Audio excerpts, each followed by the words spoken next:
Labels. Why? I get their purpose, but I dislike them completely. I'm only going to accept people for how they present themselves to me, or what they present themselves to me as. Someone says black. That's really all I can accept them as, is the title that they're black. Because the person says they're black, that doesn't mean that they like fried chicken, watermelon, their credits, they're gonna like R&B and they're gonna like rap and things like that. And I can't go with that general label and place anyone in these other categories, because that's unfair to the individual.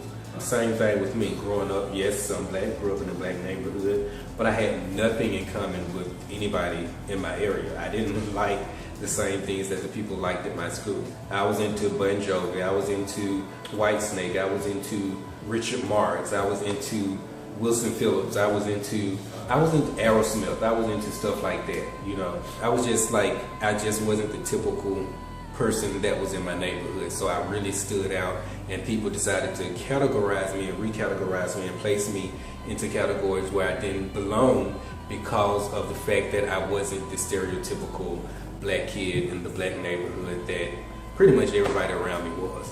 So I know from experience how that can be, and how people look at you and assume one thing when you present something different. Now they got to give you something that fits into their reality. If they say this is what they are, then that's all you can go on, and you have to really get to know the person to understand who they really are outside of the obvious, if I guess I can say it that way. I want to be labeled a human who loves humans. I'm tired of being labeled. I'm an American. I'm not an African American. I'm an American. Oh, girl, don't set up the Twitter on fire. I'm sorry. I mean, what? I'm sorry. sorry. My Lord. What did you just say? Stop the tape right now. Because what you expect XYZ to be, because they aren't that, or they have a different view, then now they're outside of what you think they should be, and now you just have to create somewhere for them to be. We as individuals and humans can't accept a person for who they are, and to identify them as what they want to be identified as, and accepting them for what they believe in and how they feel. Just as, like I said, when I was younger, people have assumed that I should be one thing or be doing so many things that most people in this category do. And because I didn't, I was just totally ostracized and talked about and bullied because of that. And that's just exactly what happened on the timeline, and the responses that I got, because she didn't equate to what everybody else thought she should equate to. Now she has low self-esteem, she doesn't recognize her roots, she's this, she's that, and all of these negative things came out, when the fact is she never denied any of that. She just stated what her preference would be. And so I think that's one of the things that I just really dislike about labels and trying to categorize. I understand why, but you can't just assume and demoralize a person because they don't go in line with what you think. Okay, got this one right here. I wonder where women's rights, civil rights, and gay rights would have gone if we would have kindly ignored the realities of who we are and say, well, we're all colorless. To say labels don't exist is extremely stupid. How do you define friend or foe if you don't have a label? Soulmate. We all have labels whether we like it or not, and what is wrong with our differences? Deeming it non-existent is not embracing it, but actually running away from reality. I don't even want to read the rest of that, because that's, again, you're now even placing her into another subcategory based off of what you think rich people think, and what you think rich people do, and how you think rich people XYZ carry themselves, and all this other stuff. Again, another stereotype. But with that statement saying, it's not about the differences. My thing is, I'm a positive person, so I look for the things that we have in common. That goes back to she saying she's an American. You're an American. I'm an American. We're Americans. We have that in common. I'm African American. Now there's a divide. Now there's a separation.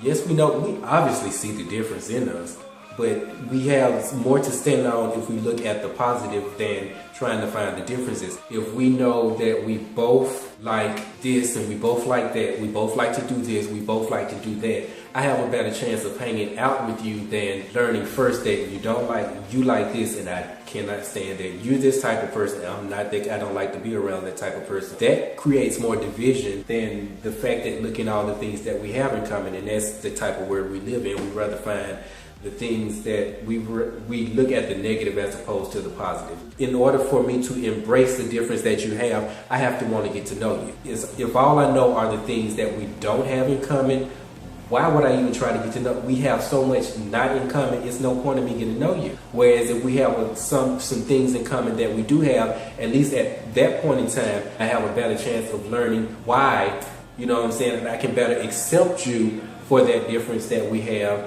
as opposed to not even getting to that point of knowing you. And you know, that's pretty much my reality, but that's just me. So in short, I will only call you or refer to you as whatever it is that you prefer to be called. I have no reason to call you anything other than what you prefer to be called. You have to respect other people. There's no way of getting around it. If you decide to it comes down to, even if you decide to give someone a nickname, for example, I have a light-skinned friend, I want to call him Red. What's up, Red? If Red said he does not want to be called that, it's my obligation and responsibility to never call him Red, because that's not what he wants to be called.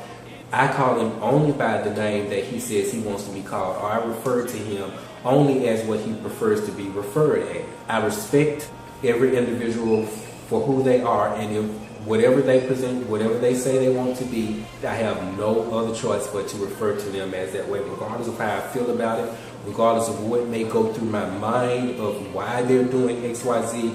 I don't know that. I don't know what's in their heart. I don't know what's going on in their past.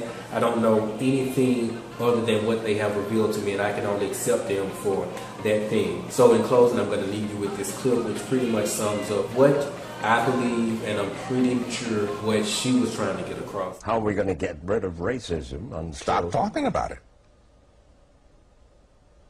I'm going to stop calling you a white man. Yeah. And I'm going to ask you to stop calling me a black man.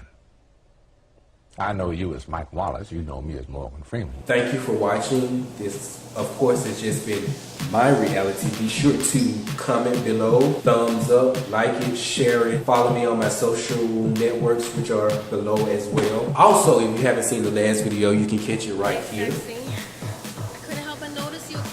Also, don't forget about this video right here. And this is your boy zahirtajzahir, and I'm out of here in your face. Bye, Felicia.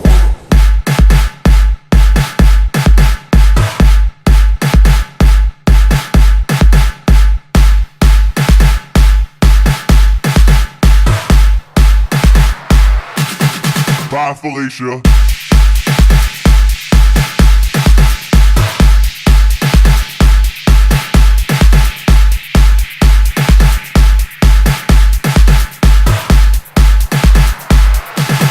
Bye, Felicia.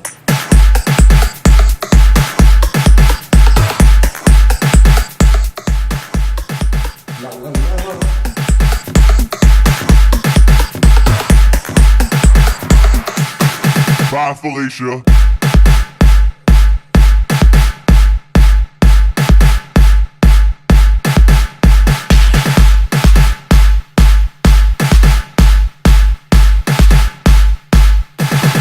Bye, Felicia.